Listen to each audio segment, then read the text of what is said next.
Before the diagnosis, my energy levels were incredibly high, I think. I was always out and doing something, whether it was photography or a bike run or my woodworking. I retired more or less and took a part-time job and in a factory just kind of helping out. And I couldn't get from one end of the place to the other without being out of breath and needing to sit down. And it was just not like me. I went to the doctor quite a few times and nothing really came up of it. And we thought it was a bleeding ulcer.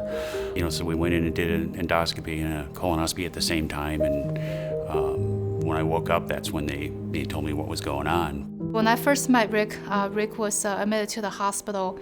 He was very sick. He was anemic from a lot of blood loss, but we weren't sure why.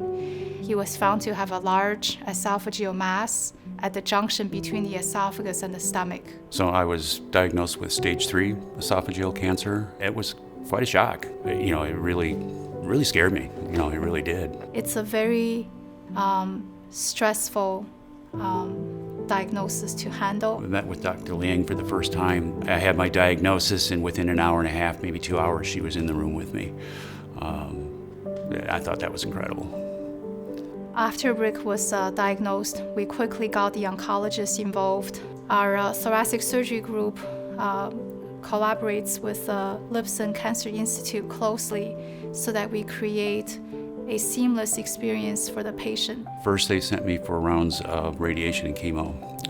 Chemo was once a week, radiation was every day, and that was for 3 weeks. But we don't give the full dose of chemoradiation because the tumor will be taken care of by the surgery. The operation took over 8 hours. It's a marathon. It takes a lot of focus. We have a dedicated thoracic surgery team that specialize in robotic cases. They took away quite a bit of my esophagus and a pretty good chunk of my stomach and put the two of them together and kind of tied them together somehow.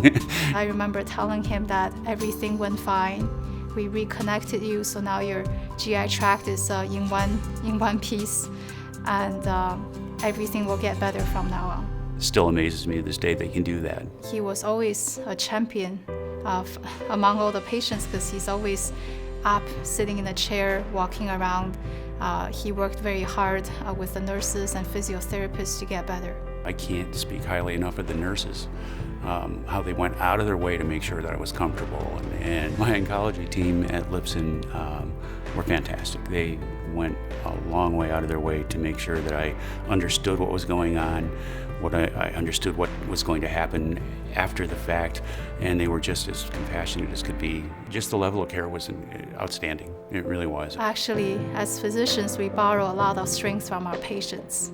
There are times where they feel a little bit discouraged, and then we'll make sure we're the cheerleaders for them, and vice versa. I think it's a journey that we take together. It's something that starts when we meet, and for many, many years forward, whether it's good or bad, whether there's recurrence or there's no recurrence, this is something that we face together.